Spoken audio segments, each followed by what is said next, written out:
Welcome, welcome, one and all.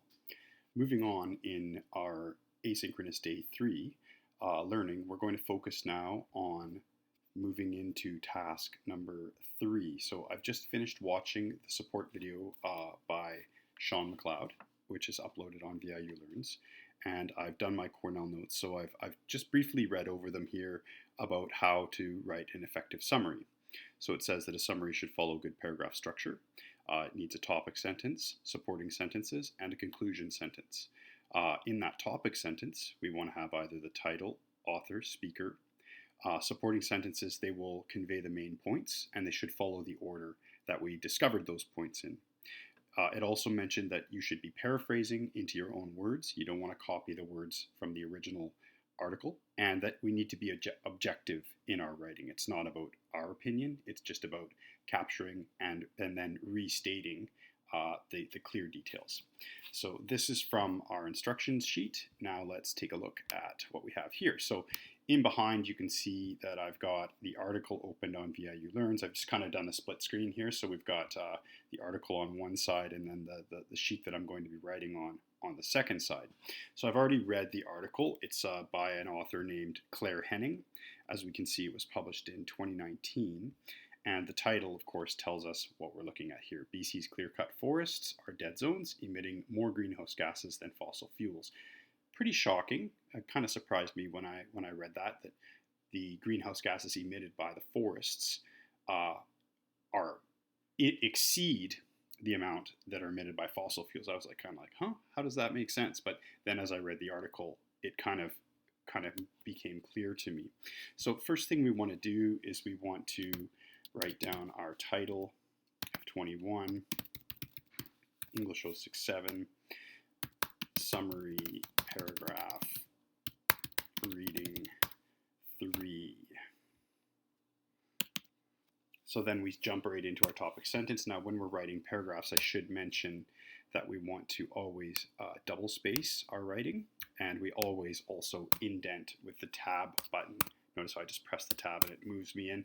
That's an indentation that we want for all paragraphs.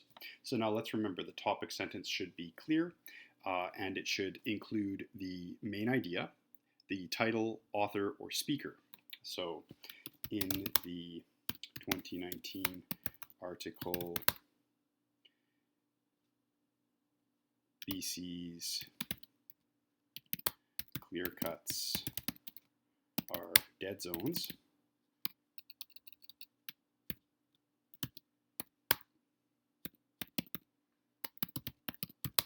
Now I know this is very close to the original article title.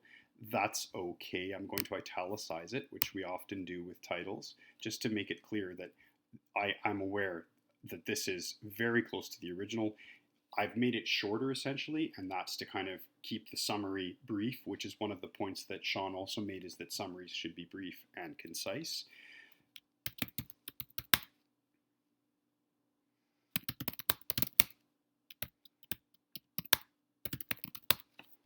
So I'm actually going to just grow this page out a little bit here so that we can actually look at the writing as I go.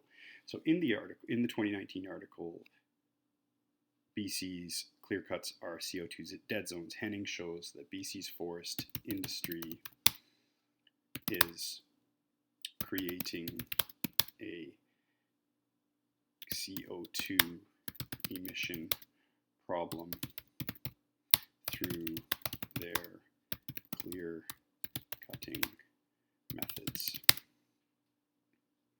The article goes on to cite experts and researchers who are concerned at the volume of clear cutting that continues to happen in BC.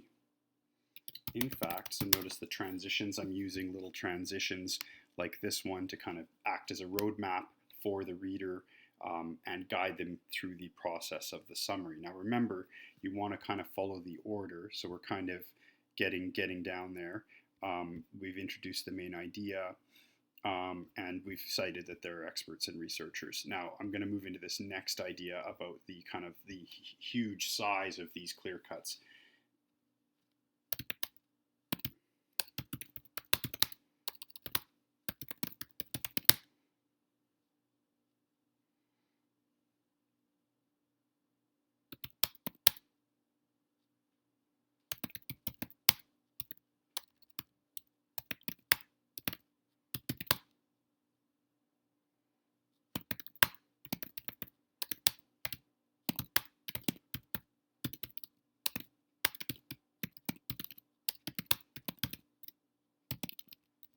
So that's another kind of detail number. Remember, we're trying to follow the order. We're trying to capture the main points, but we don't need too many details. That's why I said a 12-year period instead of including the date range or including the specific number of hectares, because those details are a little bit too specific for the parameters that Sean set up.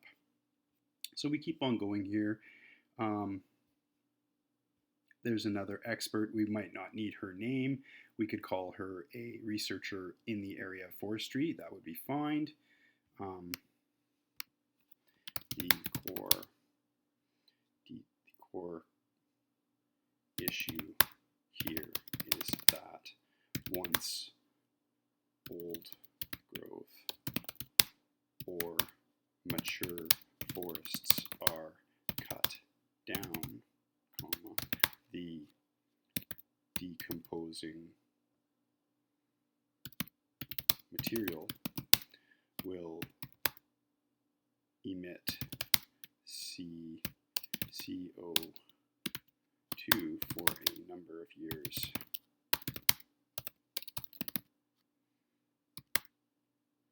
Moreover, so now notice I'm using some of my advanced writing formulas here. I'm using the academic linking tool here.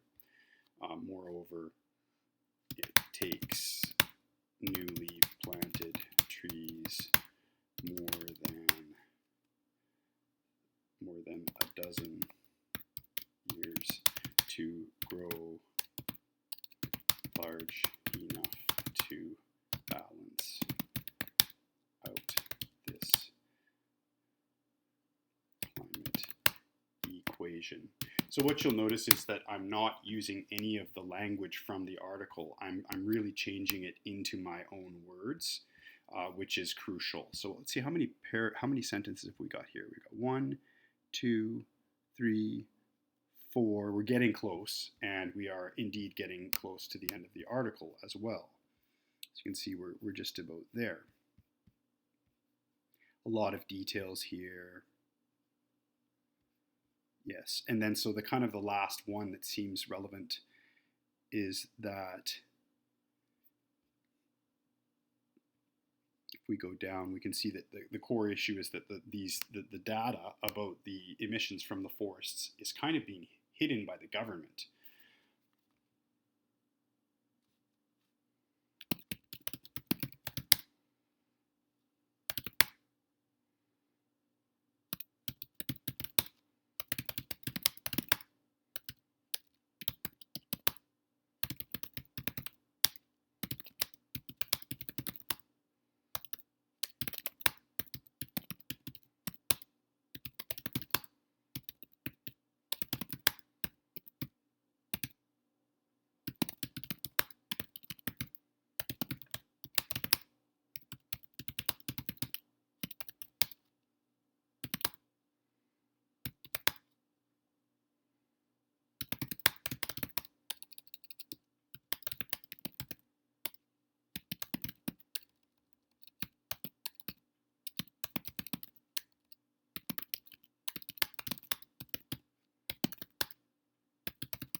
Okay, so this is an example summary.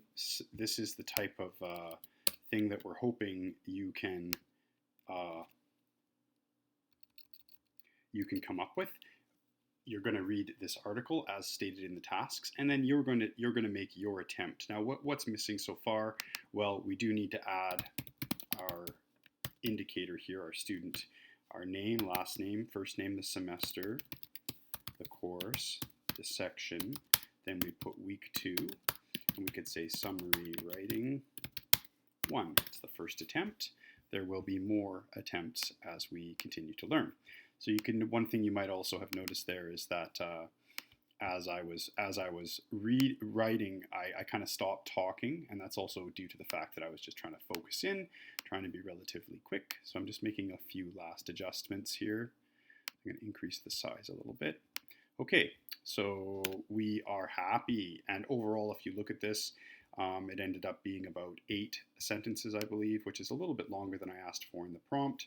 And we can see it's come out at 175 words, 170 words overall for the paragraph. So you should be aiming for, in terms of sentences, you should aim for between 6 and 9 sentences, I think is acceptable. And in terms of word length, for this one, we'd expect it to be anywhere from 145 to 185 words in length, okay? Mine was 170, so it fell right into the middle. So I will save this document. I always like to save my work.